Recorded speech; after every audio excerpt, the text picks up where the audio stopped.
hole, Heinrich. Heinrich leans toward the cage, but at sufficient distance to ensure that the mutant cannot reach him. Who are you talking to? Why did they promise you? Who are they? You took us from the Inferno. You promised us reward. You. The face contorts in a grimace, and the creature's lips stick together like melted wax. Oh, be damned! They can still speak. They remember the people who did this to them. Henry's balls, haha, his fists in powerless rage. Then he frowns in thought. Perhaps a little biomancy will allow us to draw the fragments of knowledge out of them, or it will trigger further changes. Not missing Pascal's sober interest in proceedings, which he is dutifully recording in a data slate, Abelard raises a brow. Esteemed Magus, they are your comrades, if I may ask. Do you feel any compassion for them? Or at the very least regret? Regret for the losses that those poor people represent to the Adeptus Mechanicus? Negative. What am I currently observing is not my tech comrades, but merely their biological functioning remains fashioned into a specimen of an unnatural perversion of technology. I am under no directives to feel any affinity for such specimens.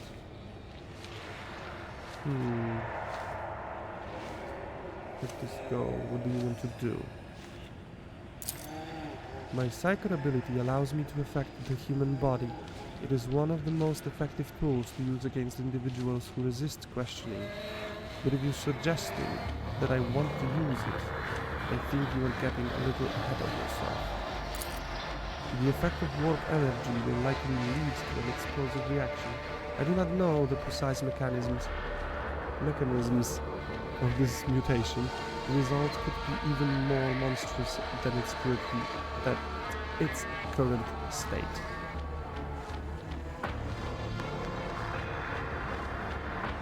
But only prolonging their suffering. That seems dogmatic because he's more heretic than anything else. You think so?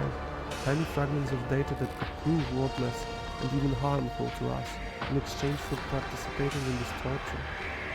It seems to me your mind is already made up. These people need deliverance from their suffering. They still serve the Imperium. Anyone could deem their suffering a fair price to pay. Let's do it. Henrik hesitates for a moment, then closes his eyes and raises one hand.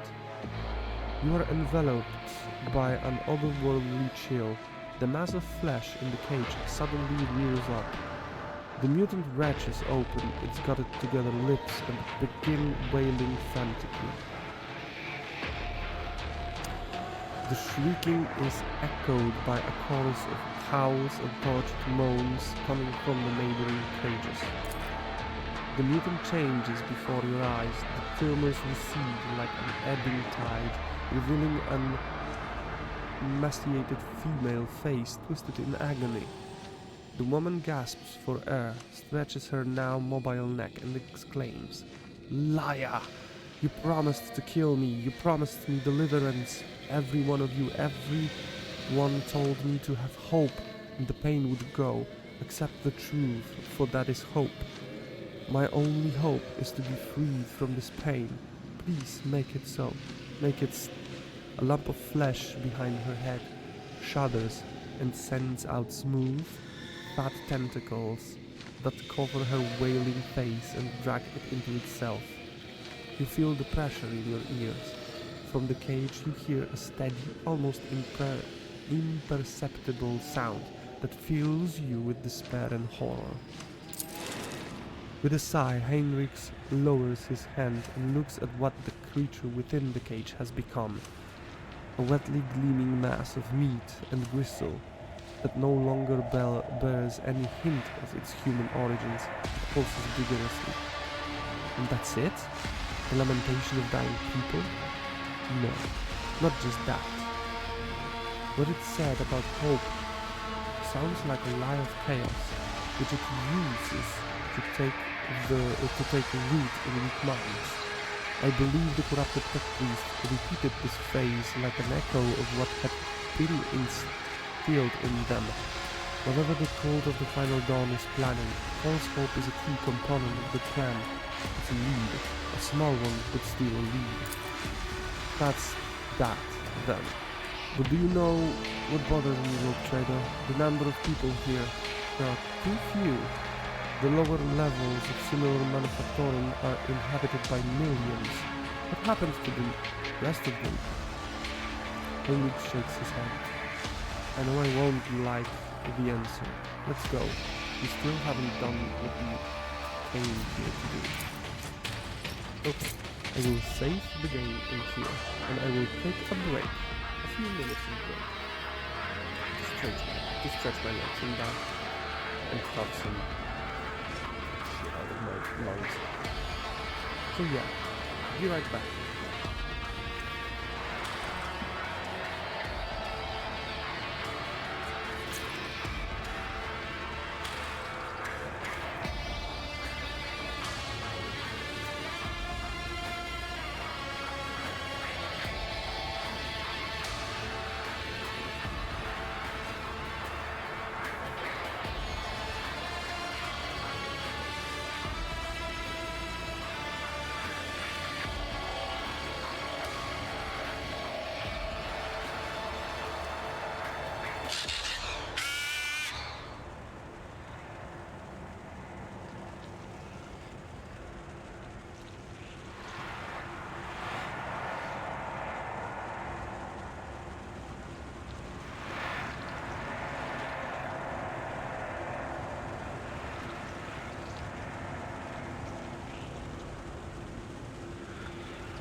come back.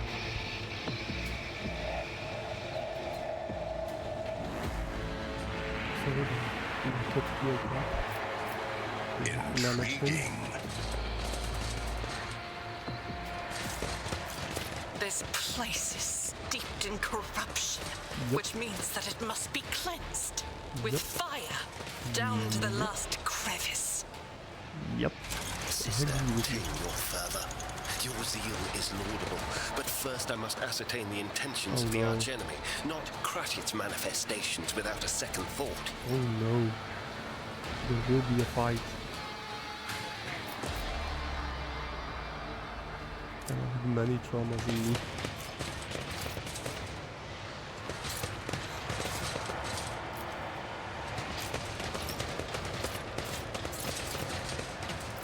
Restricted area.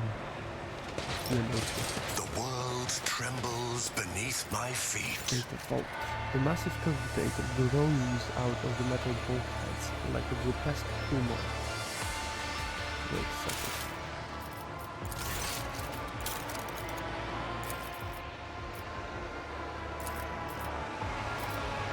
I don't know if it's too loud for me or... oh yeah, it's 100%.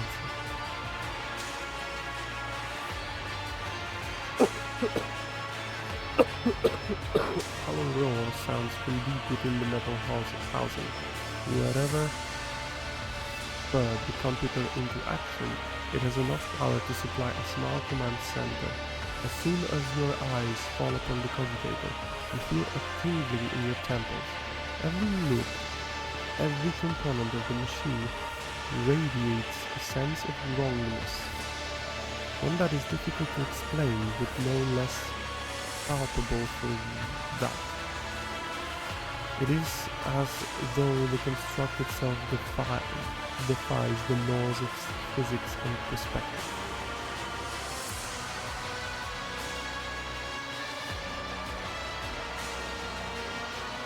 Henrik makes a warning gesture, his voice ringing slightly with tension. It is threatened with disquiet. Stop, Oscar. That is a creation of the arch enemy. Don't go near it, or I will. What is this fucking do? You have done enough for me and my mission. Don't put yourself at risk now. I wanted a demon pet and you killed it. So at least you should give me a touch.